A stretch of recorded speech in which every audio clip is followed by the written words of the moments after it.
Hi, everybody. My name is Loretta Byrne, and I am the Program Manager of ResearchMatch. Welcome, and thank you all for attending today's webcast. Nothing About Us Without Us, Older Adults and Clinical Trials, offered in collaboration with our featured presenter, Dr. Marie Bernard from the National Institute on Aging. All attendees are in listen-only mode throughout the webinar to provide the best audio for presentations. Please type your questions or comments into the question box on the webinar control panel. The presentation will be followed by a 15-minute question and answer discussion session. The webinar is recorded and will be posted on the ResearchMatch YouTube channel.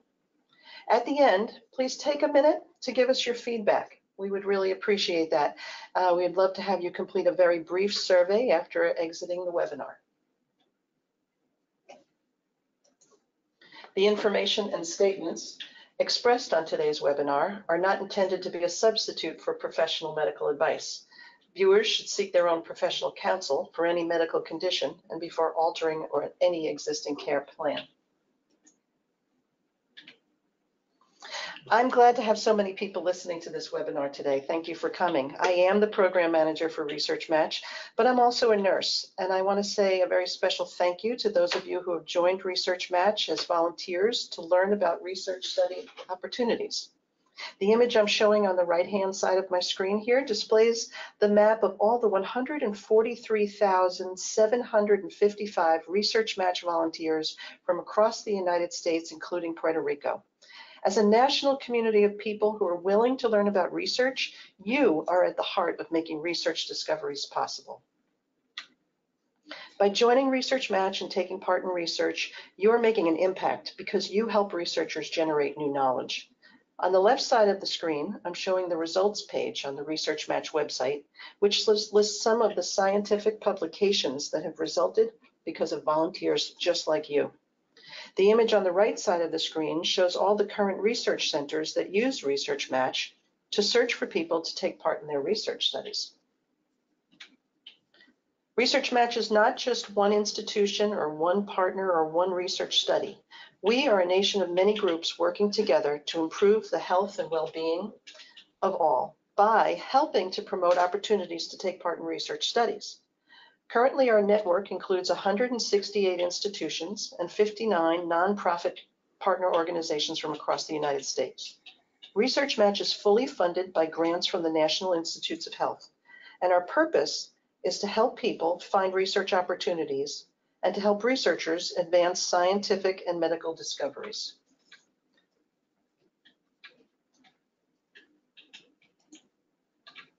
We do this by collaborating with you, the volunteers who are interested in learning more about research studies, the research teams, these are the physicians and scientists from across the country who are doing research, and organizations like the National Institute on Aging.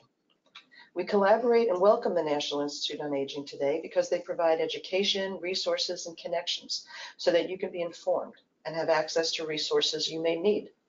Again, after the presentation, we'll open the program up to take your questions. And I'll now turn over the presentation to my colleague, Leslie Boone, who will introduce our presenter for today's webinar. Leslie is a project manager with Vanderbilt University Medical Center. Within her role as project manager, she works with ResearchMatch to create opportunities to share the results of research studies with the public. Thank you, Leslie. Thanks, Loretta. Hello, everyone. We are so glad that you are here. Our guest speaker today is Dr. Marie Bernard. Dr. Bernard serves as the Deputy Director of the National Institute on Aging, or NIA, at the National Institutes of Health. As NIA's Senior Geriatrician, she serves as the Principal Advisor to the NIA Director, together overseeing approximately $3.1 billion in aging and Alzheimer's disease research conducted and supported annually by the Institute. Within NIH, she co-chairs the Inclusion Governance Committee that oversees inclusion in clinical research by sex and gender, race, ethnicity, and age. And so prior to coming to NIA in 2008, Dr. Bernard was the endowed professor and founding chairperson of the Donald W. Reynolds Department of Geriatric Medicine at the University of Oklahoma College of Medicine. She has lectured and published published widely in her area of research, nutrition and function in older populations. Dr. Bernard received her MD from the University of Pennsylvania and trained in internal medicine at Temple University Hospital in Philadelphia. So without further ado, we will hear from Dr. Bernard, Nothing About Us Without Us, Older Adults in Clinical Trials.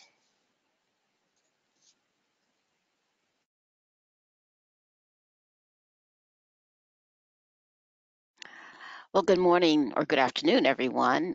Very happy to have the opportunity to talk with you today. And over the course of the next 20 minutes or so, I will cover a few points. I'll talk about why it's important for older adults to participate in research. I'll talk about whether older adults currently are adequately included in clinical research, what barriers there might be to older adults joining clinical trials, what the National Institutes of Health is doing about this, and what you can potentially do. So, why is it important for older adults to participate in research? Well, that's because research really informs all aspects of health. Discoveries from research have led to medicines and treatments that we take for granted these days. For instance, vaccines to prevent infectious diseases such as influenza, which is one of the top causes of disability and death for older adults. Antibiotics to treat bacterial diseases such as pneumonia, again, a big problem for older adults. Medications to manage ongoing conditions such as high blood pressure and pain, also highly prevalent in older adults. So, are older adults included in clinical trials now? As was mentioned, I'm a professor in the past, and so I have to give you a test. You can consider it a truth or false test, truth or myth. Mrs. R, an 82-year-old retired school teacher, goes to see her primary care provider for new heart problems. Truth or myth? She can be confident that the doctor's treatment recommendations are based on NIH-funded research, including ample numbers of people her age. Something to think about. Another case.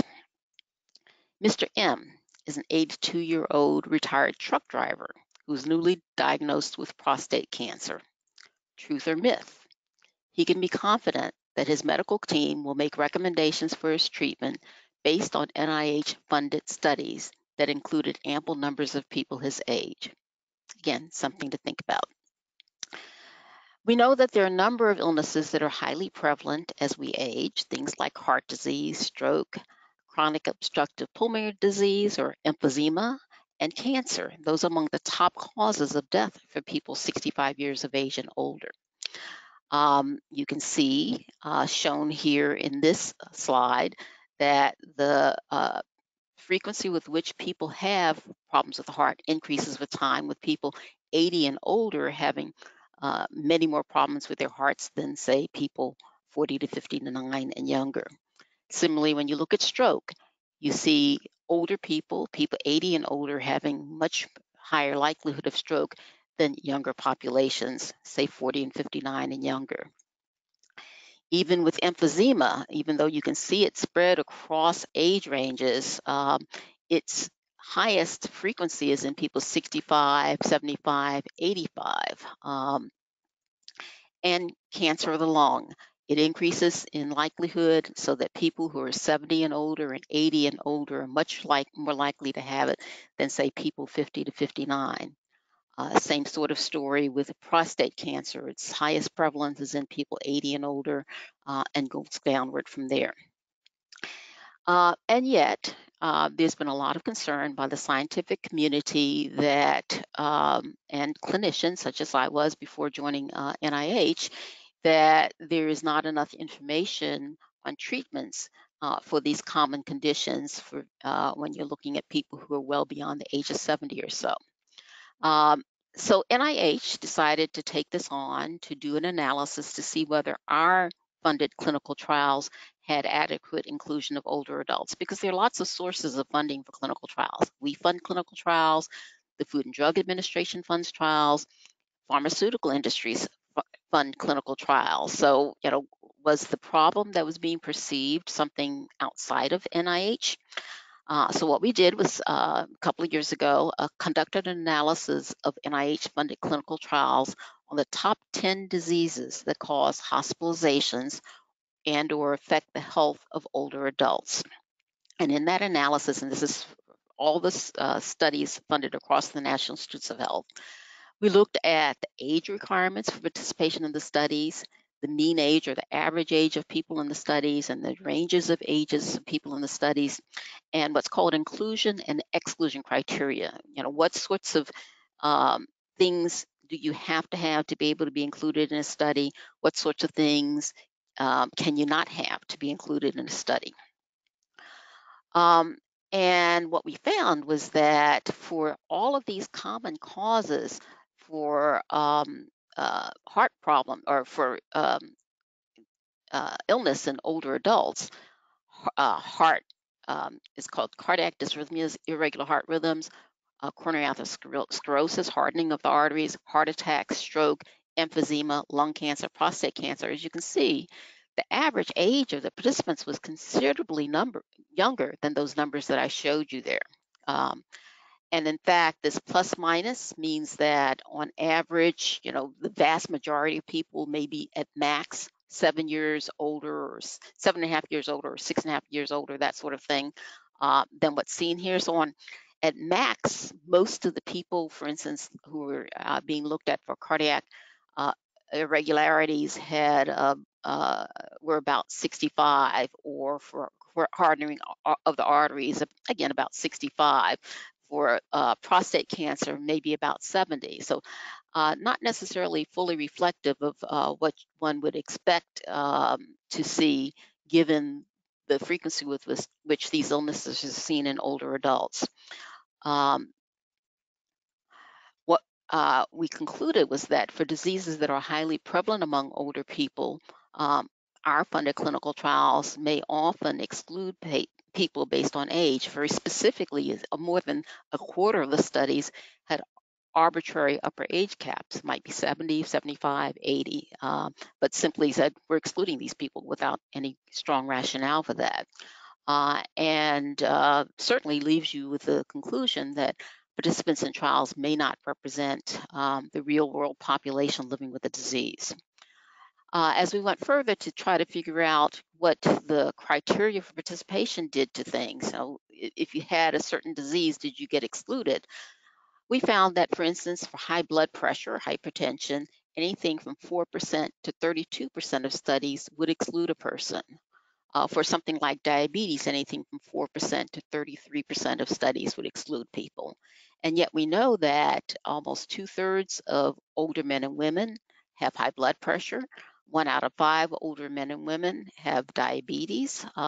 So even though there wasn't an upper age limit, just because of the way that the studies were configured, many older adults were not going to be included in those studies.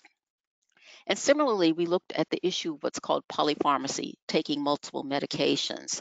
And we found that anything from 12% to 42% of the studies excluded people because they were on multiple medications.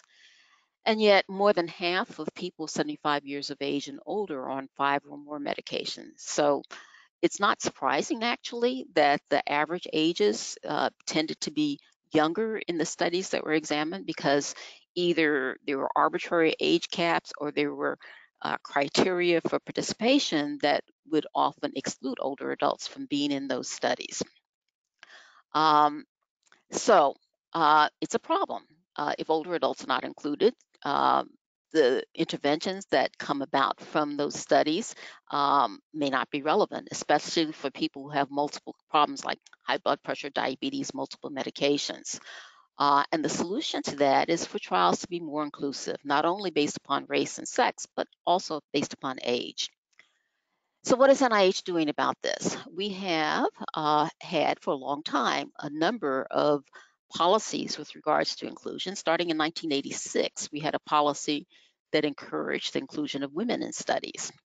In 1993, there was a federal law passed that required the inclusion of women and minorities in NIH-funded clinical research.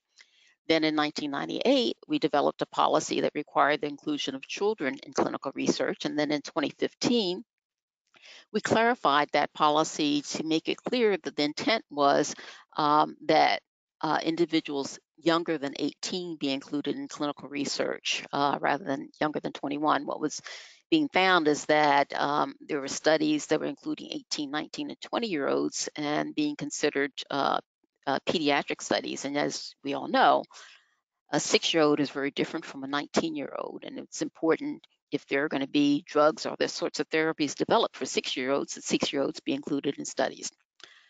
And then in December of 2016, the 21st Century Cures Act was passed, and one of its provisions was a requirement that NIH examine its inclusion of subjects in clinical studies based upon age. This was passed I think December 14th of 2016. As is oft the case, the drafters of the legislation did consult with NIH for technical assistance prior to putting this into place, and we had already been considering these issues. And what they wanted was for us to suggest, how best to go about this. And our response was that we would like to have a scientific meeting to bring together some leading experts in the field to help us to think about this. So sure enough, that was a provision in the 21st Century Cures Act. And in fact, it stated that within 180 days of the law being passed, we needed to have that scientific workshop. And within 180 days of that, we needed to make some sort of decision as to whether the policy needed to be changed. So as of June 1st, 2nd of 2017, 2 weeks short of that 180-day deadline, we did have a workshop called Inclusion Across the Lifespan. You can see here in the right-hand corner, Dr. Francis Collins, the NIH director. We had multiple other directors of other institutes and centers at the NIH who participated in this, and a really robust group of scientists who helped us to think about the opportunities and the challenges for including pediatric populations and older adult populations in clinical studies. And the feedback that we got from this group was used by NIH along with other sources of information for us to really think about our policies. And by December of 2017, meeting that next 180-day deadline, the decision was made that we would have a new policy called Inclusion Across the Lifespan. And this policy has requirements on age of participants. It requires that studies include pediatric populations and older adult populations in clinical research, unless there's a valid scientific reason for not doing so.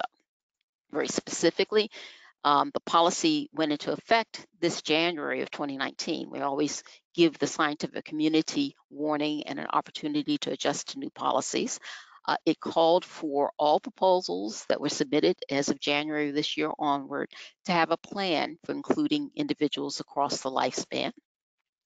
And it says that if people are being excluded based upon age, there had to be a scientific rationale for doing so. We don't expect that people are going to necessarily do a study on Alzheimer's disease in 5-year-olds because it's not something that's commonly found in 5-year-olds. But there is the expectation that if you're going to be looking at things like heart disease or emphysema or prostate cancer, that you'll have plenty of people who are older people experiencing that in the studies. And in fact, this coming September, we're anticipating doing a follow-up to that Inclusion Across the Lifespan workshop to allow the scientific community to get some practical advice on how to meet the spirit as well as the letter of the law or the letter of the policy. This is going to be open to the public on the NIH campus. We have a request for information, an RFI that will be coming out soon. And if this is something in which you're interested, just please keep an eye out and give us feedback and join us as these deliberations are taking place. So, what are the barriers that prevent older adults from joining trials? What are some of the things that you think that the scientists said to us? What are the things that you've experienced yourself? Let's go back to another true-false question, a few, just to kind of set the stage. Mrs. S is an 80-year-old mother of 5 and grandmother of 12. She has diabetes and heart problems that she and her doctor have successfully managed for the last 10 years. Sometimes her arthritis slows her down. So, given her health problems, true or false? She's not a candidate for NIH-funded clinical trials. That's one to think about. Another story, truth or myth. Mr. B, an 83-year-old father of 2 and grandfather of 4, suffered a stroke 5 years ago. He's had an excellent recovery with no recurrent problems. However, he moves about with a cane and no longer drives. Given his mobility problems, true or false, he's not a candidate for NIH-funded clinical trials. Again, something to think about. And then still another theoretical case. Mrs. J is an 84-year-old former waitress who's living with emphysema. Her daughter sees an advertisement for an NIH trial focused on emphysema and encourages her to volunteer. She's reluctant because she's heard that your personal information is not secure when you're in a research study. Additionally, she's concerned that she might get stuck in the study or that she might end up having problems with her doctor as a result of being in the study. So, truth or myth? There's a reason for her to be reluctant. There's validity to her concerns. Well, let's pull this apart. If you have many health problems, can you participate in a study that's looking at only one condition? Absolutely. Every study is different, and it would mean that you need to, number one, make sure your healthcare provider feels that you are stable and able to participate. But you also need to find out, what are the expectations of the study? What are the inclusion and the exclusion criteria? This really, especially now that we have this new policy on inclusion across the lifespan, it's the hope and expectation that more and more people with multiple conditions will get brought into studies to allow the studies to be more representative of the general population that the results will be applied to. If you're frail or have a disability, will you be strong enough to participate? A valid concern, and that's again something that you and your healthcare provider need to discuss. But if you are stable, having a disability should not in and of itself prevent your participating. If you have a cane and are able to ambulate with that cane or a walker, that in and of itself is not necessarily something that's going to preclude being in a study. Again, depending upon the study, it's a conversation to have with the people who are administering the study. And then if you no longer drive, how can you get to the study site? Well, many, many studies will make arrangements to provide transportation not only to the study site, but once you're there to get you around the medical center or the study center where it's taking place. Many of these studies that we support are in large academic medical centers with long distances from one place to another. And as scientists are becoming more savvy about trying to make sure that older adults and others are included, they make arrangements to get you from one testing site to another. Bottom line, your questions and concerns need to be answered by your doctor and the research team for the study that you're thinking about. Then let's talk about this issue of safety and privacy. Researchers are required to follow strict rules enforced by the federal government to protect safety of participants and their privacy. There's, first of all, what's called the Institutional Review Board that reviews all study protocols as they're submitted to make sure that appropriate safety measures are in place and that it's an ethical and reasonable proposal that's being made. And then there's something called a Data Safety Monitoring Committee that in most large studies is in place to follow the way that the study is evolving and to look at data on a regular basis to make sure that there's no evidence of undue harm to people who are participating. And in my little more than a decade now at NIH, I have seen studies stopped because the Data Safety Monitoring Committee saw a signal, a hint of something that suggested that there could be harm to people or that the study was not showing benefit and it would be futile for it to continue. So they're very careful to monitor and make sure that one's safety is the first and foremost. And then there's the informed consent that you as a research participant will sign, and that will lay out for you exactly what to expect during the protocol, how your privacy is going to be kept in place, what your options are. If you choose to withdraw from the study, you can withdraw from any study at any time. You should never feel compelled to continue with the study if you're not comfortable with it. And it should have absolutely no impact on your relationship with your primary care provider. And there will be language within the informed consent about protecting your privacy, and that's again overseen by the Institutional Review Board, Data Safety Monitoring Committee, the federal government.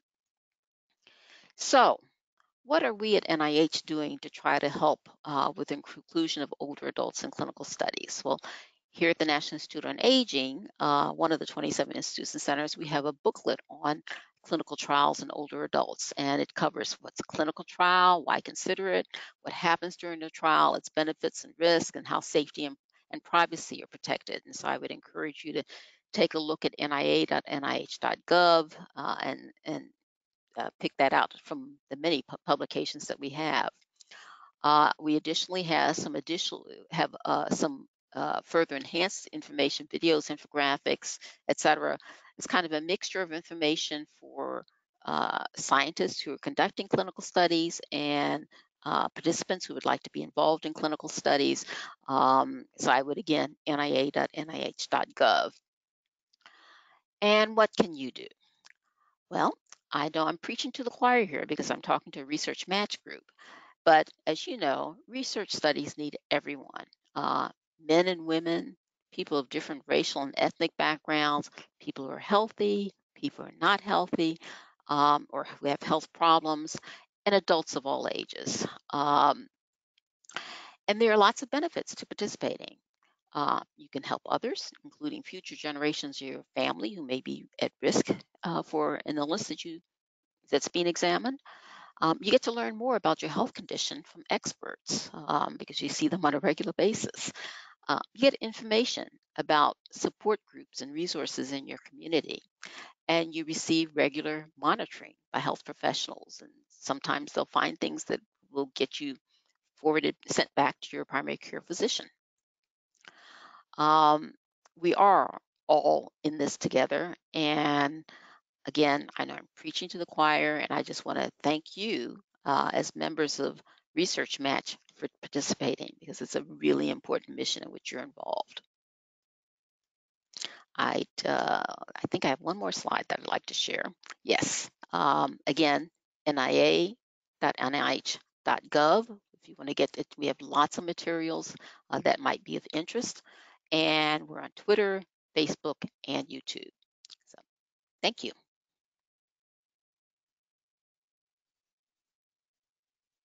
Thank you, Dr. Bernard. This is Loretta. That was a wonderful presentation. Thank you so much. We're now going to open this up to accept your questions.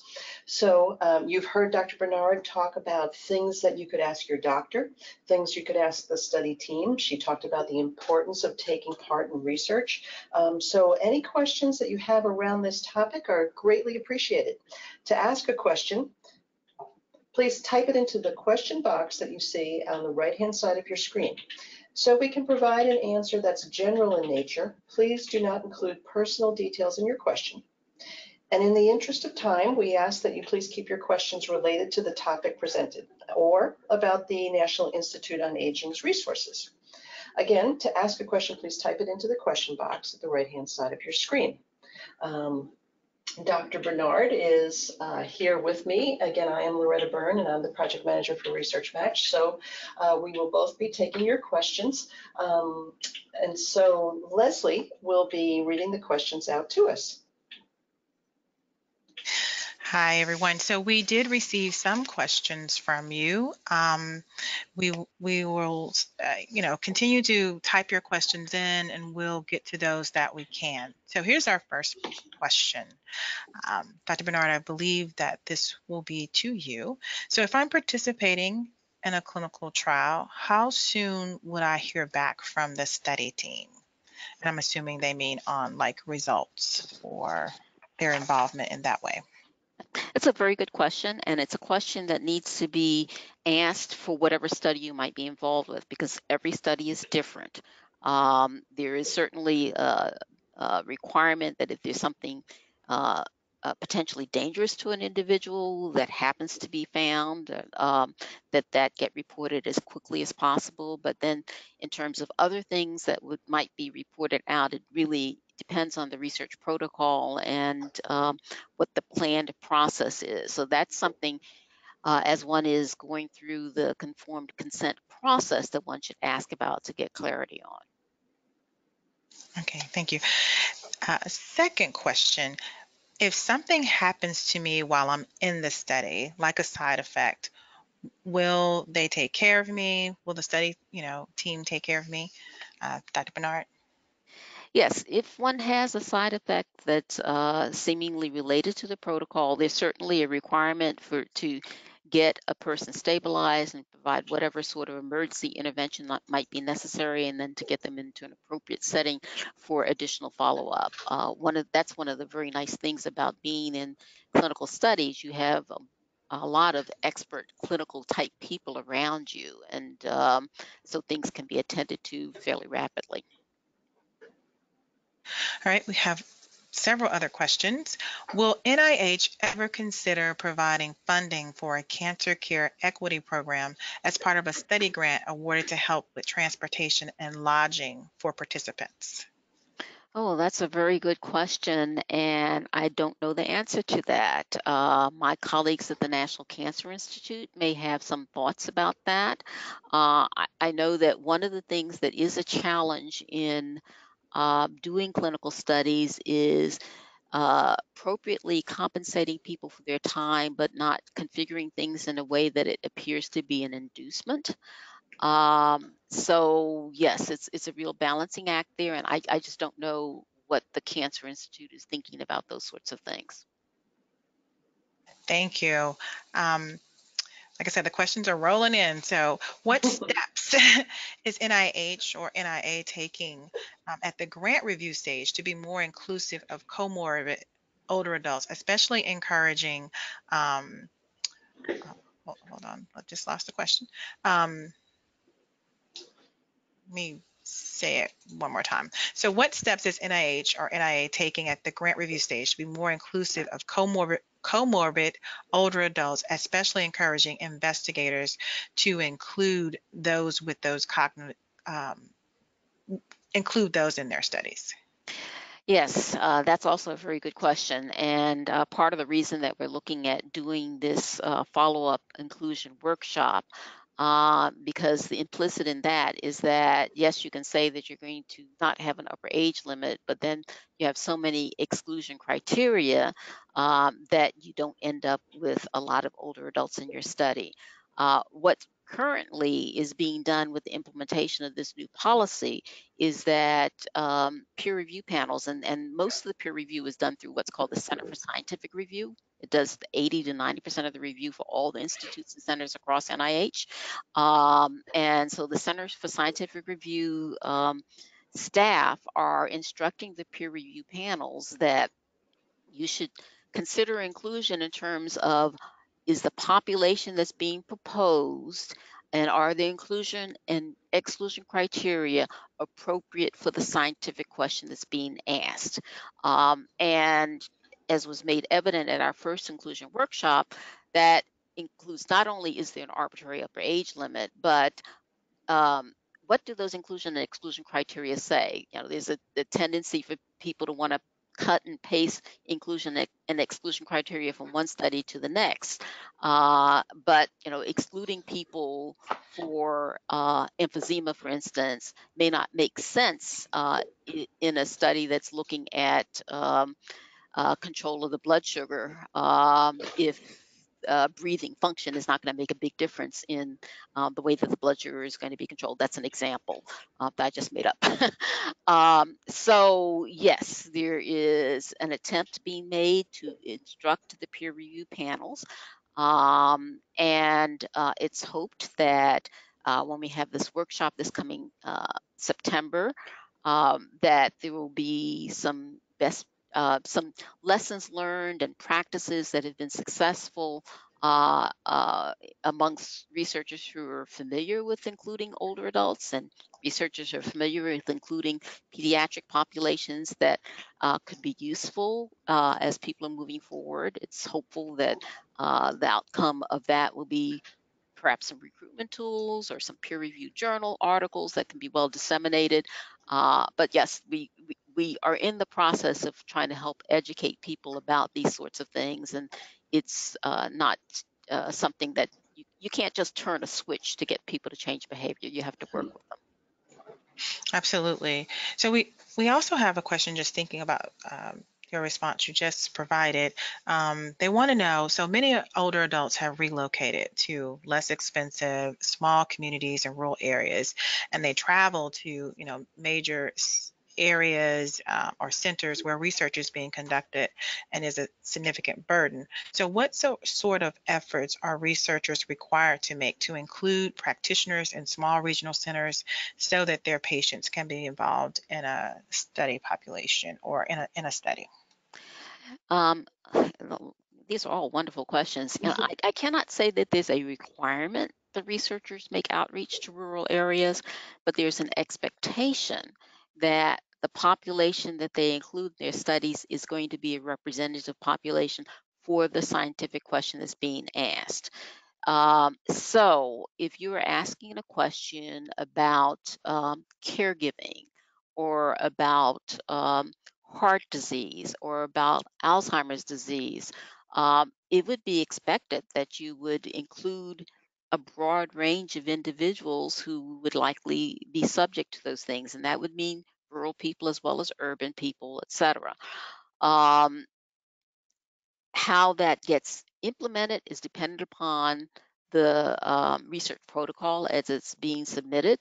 There are many scientists who are very clever and creative in making sure that there is that outreach, whether it's using telemedicine techniques or using surrogate or I mean, the word I don't want to use is surrogate. I want to use the word using something to substitute for some of the more expensive sorts of techniques in the academic medical center, something that's more portable that you could take to rural locations. Some researchers have mobile vans that go around to allow them to make outreach. But it really depends, again, on what the question is that's being asked, how large the study is, and quite honestly, at this point, how savvy the researchers are. Oh, thank you for that. So as we're thinking about that, caregivers are central to really sort of spearheading some of the engagement that goes on with our, parents or grandparents or other family members. So we've received a question: how do you engage family members or caregivers that are reluctant toward their loved ones in participating in research, including dementia studies that might require a study partner? Are there some Yeah. guidelines? Again, great question. And that's something that's near and dear to our heart here at the National Institute on Aging because we lead Alzheimer's research.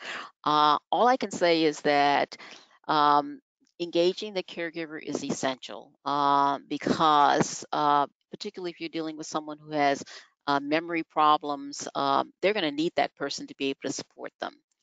What's the argument that you can give, the rationale for them to be involved, all the sorts of things that we talked about earlier about the fact that involvement can potentially be beneficial to subsequent generations. There are things that one might learn about the health of the person for whom you're caring, or learn about how better to care for that person that you're involved with as a result of being involved in a clinical study. You may be pointed to support groups that you were unaware of. You may develop a support group just from coming in and engaging in the research.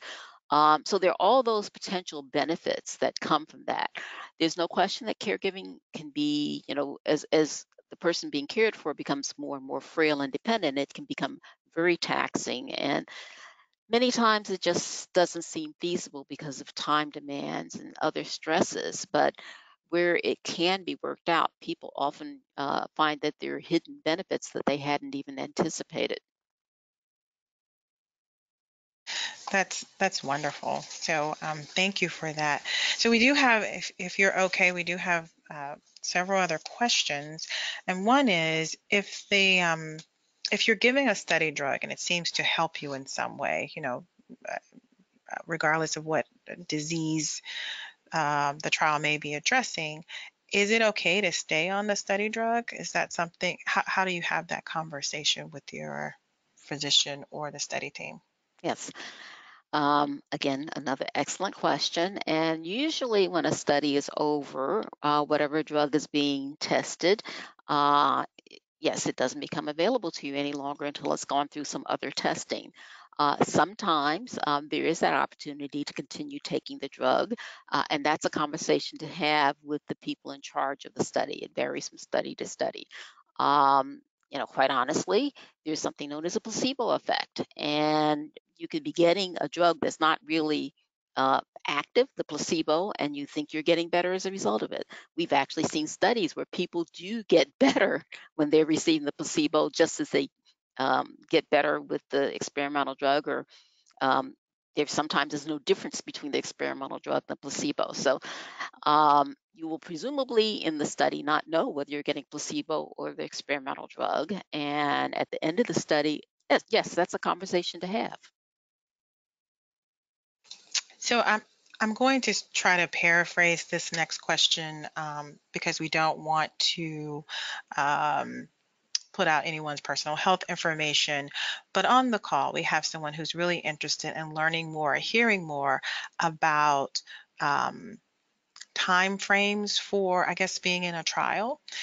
Could you speak to us about how trials are put together? Because this person has had some health concerns, he and his spouse, and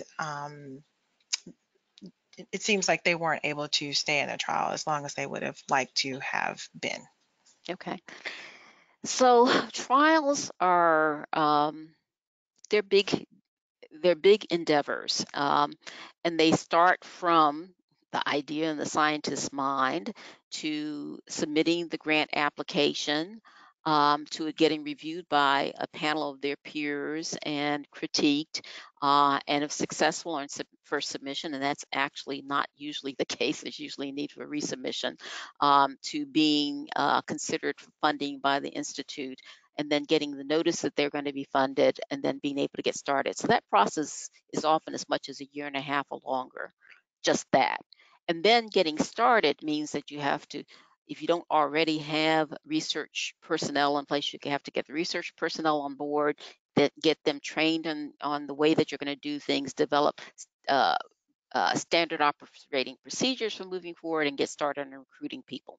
And depending upon how many people you need to recruit and how long the intervention is going to be will determine that period of time. Commonly, I see that we at NIH give grants for 4 to 5 years. The first year to year and a half of the funding is spent just on recruiting the people for the study. And then the intervention is provided for another year, 2 or 3, and then there's a follow up. So it's a long process. But that's commonly the case. There's some studies that are much shorter than that. There's some studies that are designed to spend a lot of time recruiting people and then get another uh, bolus of money to actually do an intervention. So it can vary, but very commonly it can be as much as 3 to 5 years for clinical study. Oh, thank you for that. And so we have at least one more question, and that is, so if there's a question about wanting to know if NIH ever works with community-based organizations, whether they be advocacy or more or smaller organizations. Is there any outreach to those entities to sort of guide the thinking around, I guess, your funding opportunities and then the types of studies on older adults that the government has raised to a priority? So yes, there's involvement of community and individuals as well as organizations at multiple points. Usually before there is a funding opportunity announcement that's been developed. There's been a workshop that has considered the scientific parameters of the question that's being answered. And the workshops generally are open to the public, to advocacy organizations, community-based organizations, scientists, etc. Um, then there will be sometimes what we call a request for information, like what we're going to have for the upcoming Inclusion Across the Lifespan workshop. And then we put out the funding opportunity announcement. Scientists will compete for the funding, and a group of scientists will be successful. Uh, the savvy scientists will very frequently already have relationships with community organizations or develop relationships with community organizations so that they can make sure to have a diversity of people involved with their study. And they'll get those organizations involved early on so that the approach is appropriate for the communities to whom they're making outreach. And we'll go on from there. The institutional review boards that I was talking about always have community members of the institutional review board to be able to represent that viewpoint. So at multiple places there is input.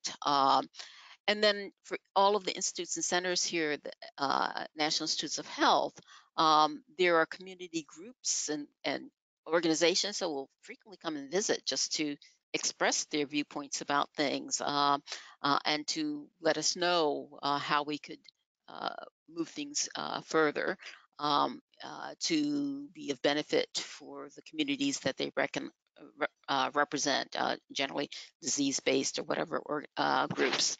And then finally, there's a whole part of research that's called community-based participatory research. It's a whole discipline that's been very well developed by our behavioral and social researchers that has demonstrated how very important it is to have communities involved in helping you to think about asking questions, particularly that are related to how behaviors are managed, how society is configured, et cetera. So in multiple ways, communities are involved.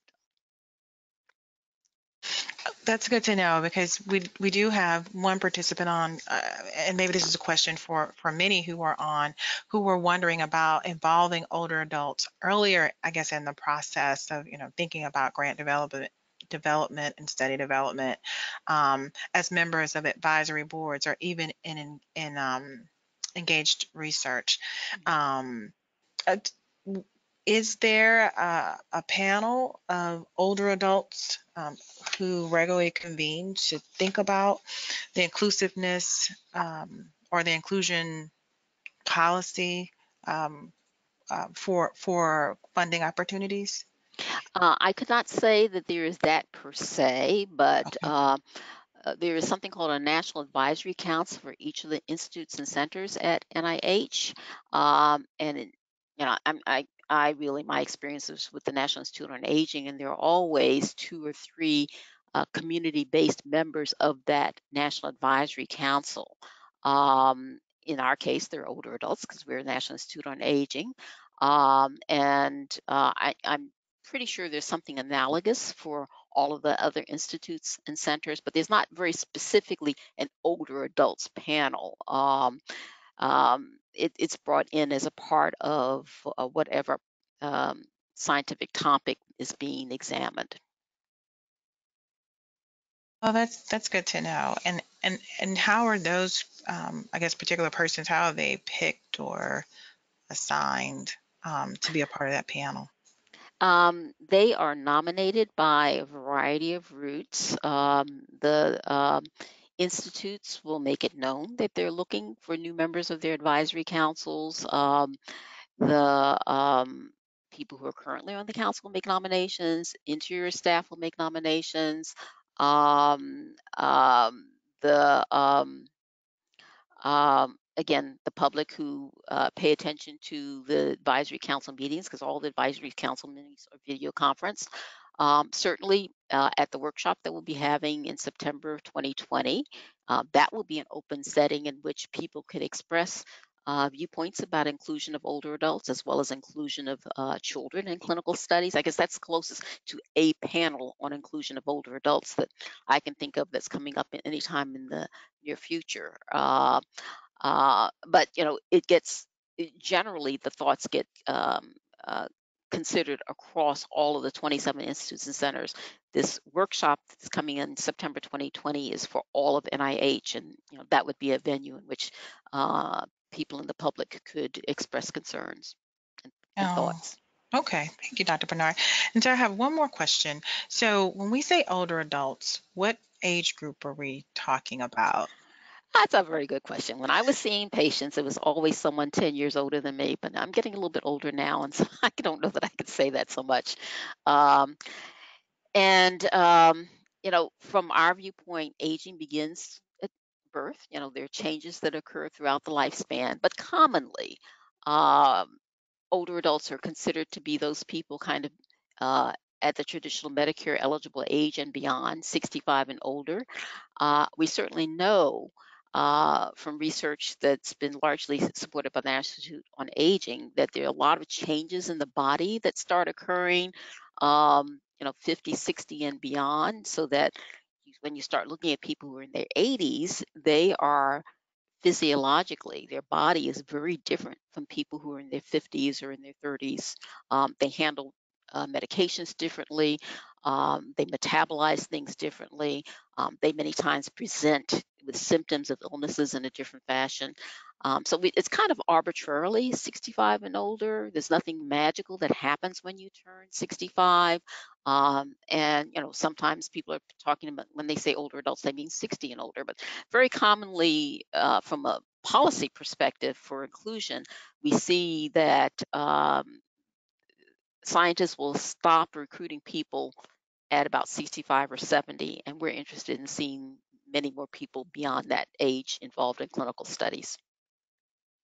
Well, thank you so much. I don't think we have any more questions. So, Dr. Bernard, we've learned a lot from your presentation today. I appreciate you and Jennifer spending time with us to explain the importance of older adults and their participation in clinical trials, and even letting us know who's an older adult.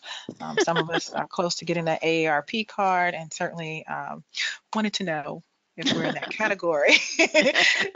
So we're also glad that we had the pleasure to share this information with so many of you who are on the call today as webinar attendees. So if you have questions about ResearchMatch, please email us at info@researchmatch.org or visit www.researchmatch.org for more information. And if you'd like to listen to this webcast again, please visit the ResearchMatch YouTube channel at the end of this week. We are going to post the recording there so that it will be accessible to you if you have access to a computer or a smartphone to download YouTube. So you can also connect with additional resources through the National Institute on Aging at www.nia.nih.gov. And on behalf of ResearchMatch and our featured collaborator, Dr. Bernard, thank you for joining us and have a wonderful day.